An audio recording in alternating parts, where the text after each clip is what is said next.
Buen día tengan todos. Espero que se encuentren muy bien. Espero que estén teniendo un excelente día.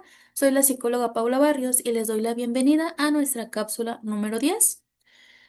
En esta cápsula vamos a abordar los temas de las relaciones de poder y movimiento, así como las coyunturas, el poder conceptualizado como lucha hegemónica y los componentes culturales. Entonces, comienzo compartiéndoles las diapositivas. Ok.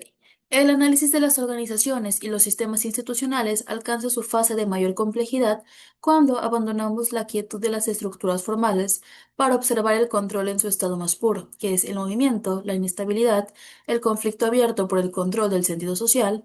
Entonces, en esta décima cápsula o se propone, subvertir las visiones estáticas del fenómeno político y administrativo, introduciendo tridimensionalmente que vincule la fluidez extrema con las coyunturas históricas, con los procesos macro de la lucha hegemónica y el peso invisible de las matrices culturales.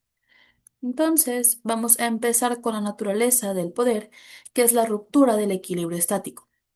El primer error epistemológico de la ciencia política legalista fue asumir que el poder se congela en los textos constitucionales o en los reglamentos de carrera administrativa, así como en la distribución física de competencias ministeriales. El poder es, por definición ontológica, un movimiento, flujo y flujo tensional. Las relaciones de poder no son estados fijos de posesión, sino equilibrios provisionales e inestables entre la fuerza social y política contrapuesta que se encuentran en permanente fricción. Esta perspectiva dinámica nos obliga a observar la administración pública y el sistema político no como una estructura arquitectónica sólida, sino como un río heraclitiano donde las corrientes subterráneas de la demanda social, intereses económicas y transformaciones tecnológicas están presionando constantemente las compuertas de la legalidad institucional.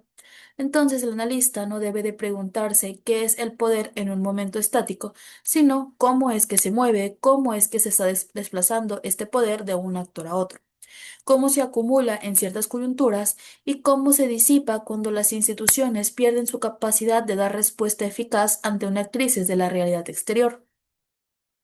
Ahora, las coyunturas como aceleradores del tiempo.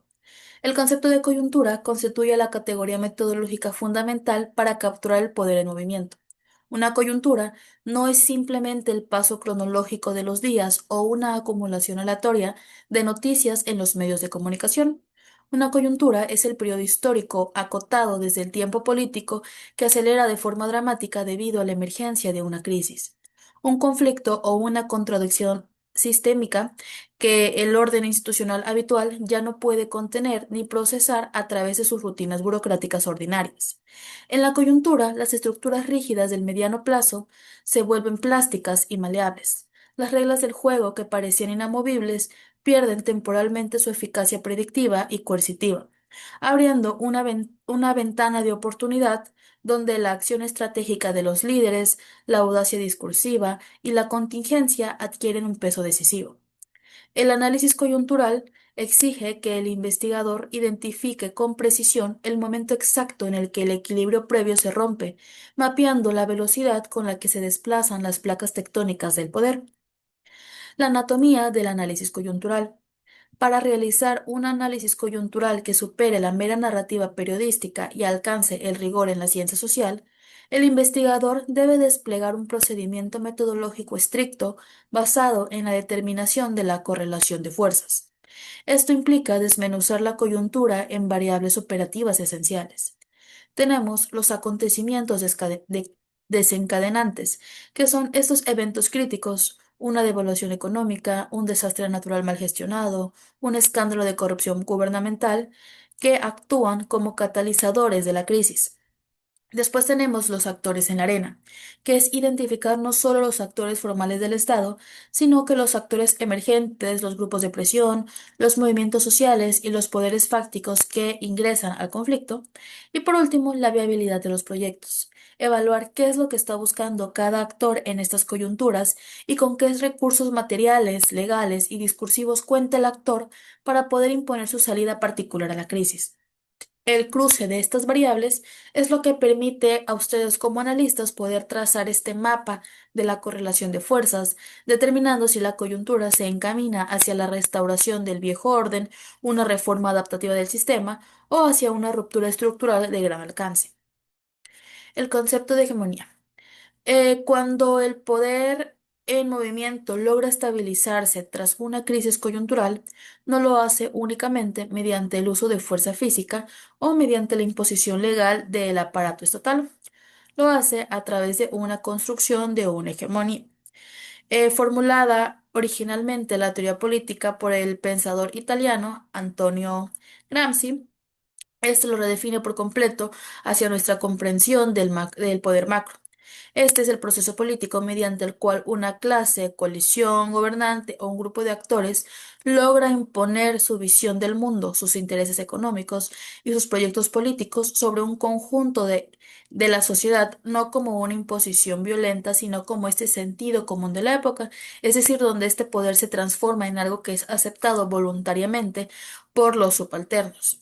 El Estado no es entonces un simple policía que castiga, sino es un educador, un constructor de consensos, que opera a través de una densa red de instituciones para poder modelar la conciencia y naturaleza de las jerarquías políticas existentes. Ahora vamos con la lucha hegemónica como este proceso. La hegemonía es un estado, nunca es un estado definitivo de victoria, sino que es una lucha permanente y cotidiana. Ninguna coalición política logra el control absoluto y eterno sobre el sentido de la nación, del común de una nación. Por lo tanto, el análisis político contemporáneo conceptualiza la dinámica del Estado como una guerra de posiciones donde diversos bloques históricos compiten por esta hegemonía. Esta lucha se deriva fundamentalmente en el terreno de la articulación discursiva.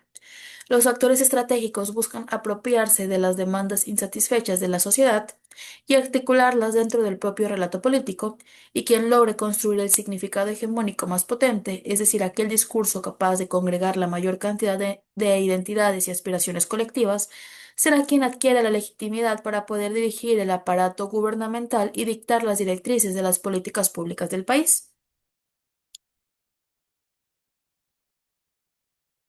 La estructura institucional de la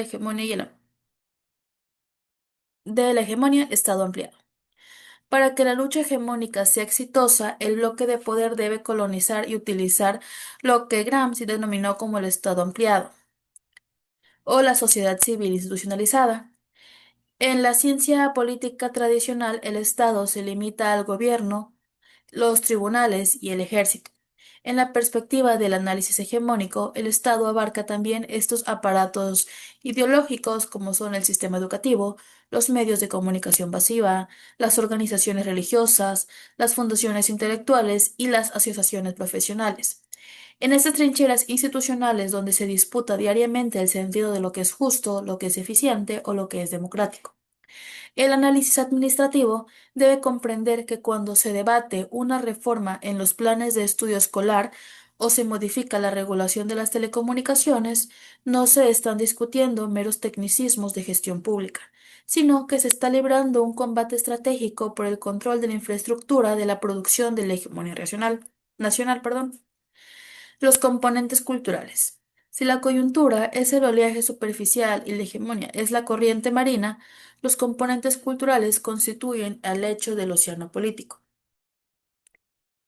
La cultura política de una sociedad es el suelo invisible, denso e histórico sobre el cual se constituyen todas las relaciones de poder. La cultura no debe de entenderse como la alta literatura o el folclore nacional, sino como un conjunto sedimentado de valores, mitos fundacionales, prejuicios cognitivos, actitudes hacia la autoridad y sistemas de creencia compartidos que dictan cómo los ciudadanos y los gobernantes interpretan sus roles dentro del sistema. Las instituciones del Estado no operan en un vacío cultural. Una ley de transparencia importada en un contexto escandinavo que producirá resultados radicalmente diferentes si se implementan en una cultura política marcada por el patrimonialismo histórico y la desconfianza crónica hacia el espacio público, demostrando que la cultura define los límites reales de la eficacia institucional. Ahora, el desfase entre la cultura burocrática y las reformas institucionales. Uno de los mayores focos de conflicto en la gestión pública contemporánea se localiza en el profundo desfase existente entre la innovación legal y organizativa, es decir, el nivel macroinstitucional, y las inercias de la cultura burocrática, que es el nivel microcultural. Cuando un gobierno decide modernizar un ministerio introduciendo tecnologías digitales o metodologías de evaluación de desempeño que están basadas en la meritocracia, suelen asumir que la organización responderá racionalmente a este nuevo diseño técnico. Sin embargo, el analista estratégico descubre que las subculturas internas de la burocracia, que están arraigadas en redes de compadrazgo, lealtades sindicales históricas y la máxima informal del obedecer pero no cumplir, entonces se despliega una resistencia sorda y sumamente eficaz. Los componentes culturales actúan como un sistema de inmunidad organizacional que se encarga de distorsionar las reformas para poder o para poder forzarlas a encajar en los viejos hábitos culturales que están preexistentes. El mapeo discursivo. Para operativizar el análisis de la lucha hegemónica, la metodología de la ciencia política avanzada recurre al análisis crítico del discurso, aplicado a la arena pública. Los discursos políticos no son meras palabras destinadas a adornar las intenciones de los actores, sino que son herramientas de combate diseñadas para fijar el significado de los conceptos clave de la convivencia social. En una coyuntura de crisis, los actores entran en una batalla semántica encarnizada, es decir, el incremento de la delincuencia es un problema de falta de mano dura institucional o es una consecuencia de la exclusión socioeconómica estructural. La respuesta discursiva que logre imponerse como la verdad aceptada entonces determinará si el Estado asignará el presupuesto público a la construcción de cárceles de máxima seguridad o al financiamiento de programas de desarrollo comunitario, demostrando el impacto directo de la lucha por el significado sobre las decisiones administrativas reales. Ahora, las coyunturas en la administración pública, las ventanas de reforma. El análisis dinámico del poder demuestra que las burocracias públicas son estructuras altamente conservadoras que tienden a la reproducción infinita de sus rutinas, la autopoiesis, que ya hablamos de la autopoiesis en la unidad pasada. La transformación profunda de una organización estatal solo es viable cuando se presenta una coyuntura crítica organizacional. Estas coyunturas se abren cuando una crisis externa, como puede ser una quiebra financiera del Estado, una catástrofe sanitaria global o una pérdida total de la legitimidad electoral del partido gobernante, deslegitima por completo el sentido común burocrático previo.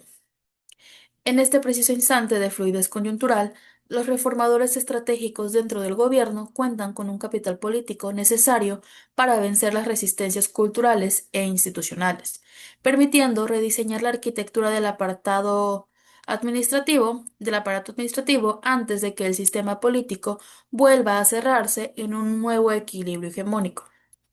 Y por último, tenemos el clientelismo y corporativismo como componente cultural de poder. Al descender al análisis específico de la cultura política en los contextos latinoamericanos y mediterráneos, el investigador se topa de forma sistemática con dos componentes culturales de larga duración, el clientelismo y el corporativismo.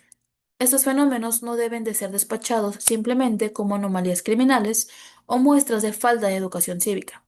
Son instituciones informales, estables y perfectamente lógicas dentro de sus matrices culturales.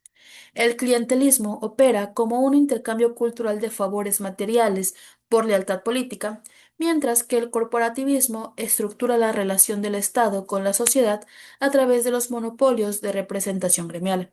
Comprender que estas prácticas son componentes culturales arraigadas a larga duración histórica en el único camino metodológico para diseñar estrategias de control de la corrupción que tengan viabilidad práctica y que éstas no se queden en una mera retórica legalista.